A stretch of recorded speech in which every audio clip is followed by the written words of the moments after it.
Школу наук и технологий можно по праву назвать одной из самых популярных среди студентов Назарбаев университета.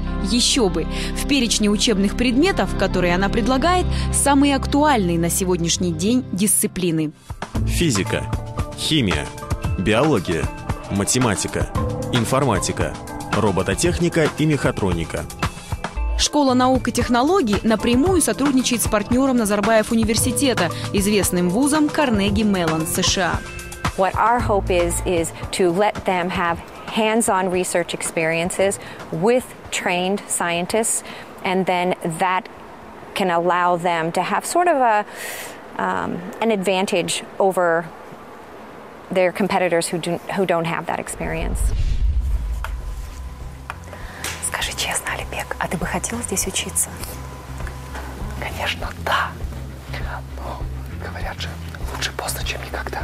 Но мне кажется, что для студенчества существует свое определенное время. А я под него уже, наверное, не подхожу. Но у меня есть младшая сестренка, у которой еще все впереди. Теперь осталось помочь ей в выборе специальности и факультета. Не знаю, как это сделать. Я, знаешь, подумала о том, что я могу тебе подсказать. У Назарбаев университета есть собственный сайт. Да. И абитуриенты задают обычно свои вопросы преподавателям. Да, если их что-то интересует с выбором специальности или факультета. А какой сайт? Nuedu.kz. Среди популярных вопросов, конечно же, как поступить в Назарбаев университет и что нужно знать, какие требования у той или иной школы вуза и в каких условиях проживает иногородний студент. Но если на университетском сайте общаются в основном абитуриенты и преподаватели, то на сайте newzone.org могут общаться между собой студенты. И мы хотим познакомить вас с молодым студентом второго курса Дауреном Мадимовым, который создал свою блог-платформу специально для своих друзей. Привет, Даурен. Как дела? Расскажи, как вообще такая идея пришла создать свой собственный сайт? Я решил создать сайт для студентов и учителей Назарбаев университета для того, чтобы они могли обмениваться мыслями, писать блоги, общаться на этом сайте.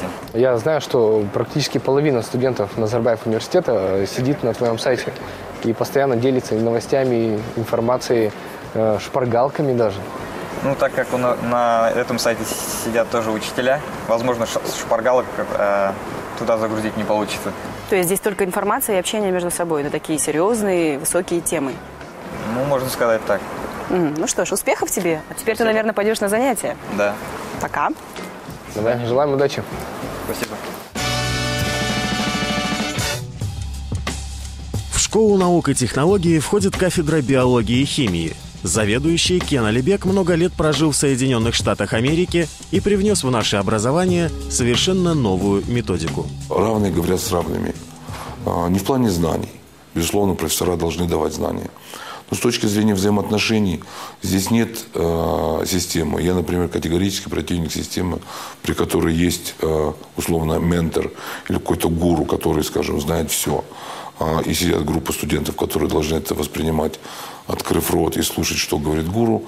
Основная идея заключается в том, что да, преподаватель – это человек, который больше знает, больше умеет, и который должен поделиться своими знаниями со студентами.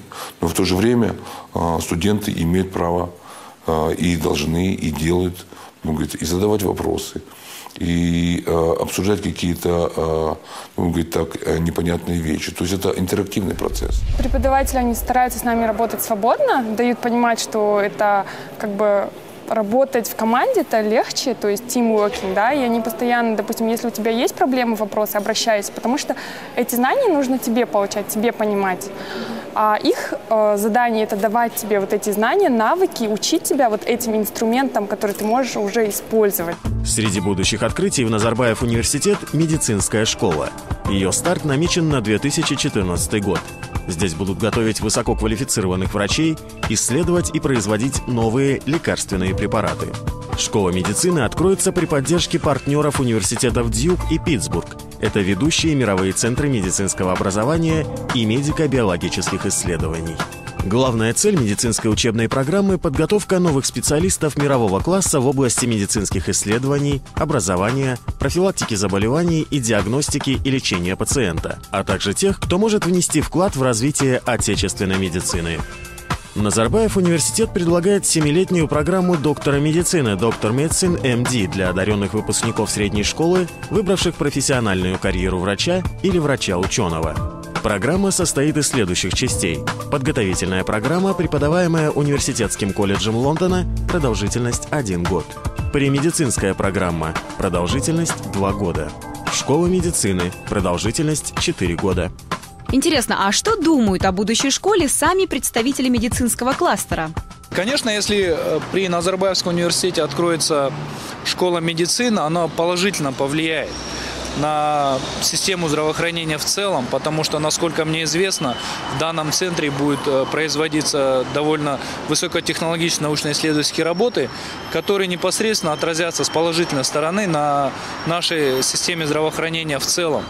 А пока медицинские проблемы студенты обсуждают на дебатах, устраивают их еженедельно.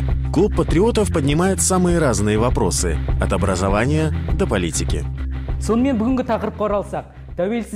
Тәуелсіздік дегеніміз не? Тәуелсіздікті жалпы біз түсініп жүрміз ба деген сұрақ туындайды. 1991 жыл намыс пен нұрдан жаралған қазақ үшін қазақтың арманы орындалды. Иностранные преподаватели после занятий тоже времени не теряют. На специальном микроавтобусе отправляются на рынок и покупают продукты. Да заодно русский язык практикуют. Британский педагог дает мастер-класс своему коллеге из Америки прямо здесь, за прилавком.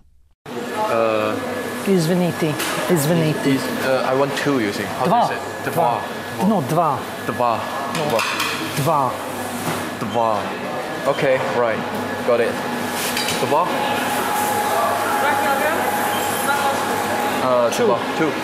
Two legs. We've been to the Palace of Peace, which was also a very beautiful and unique building, and ridden the bird's nest. Do you call it the bird's nest?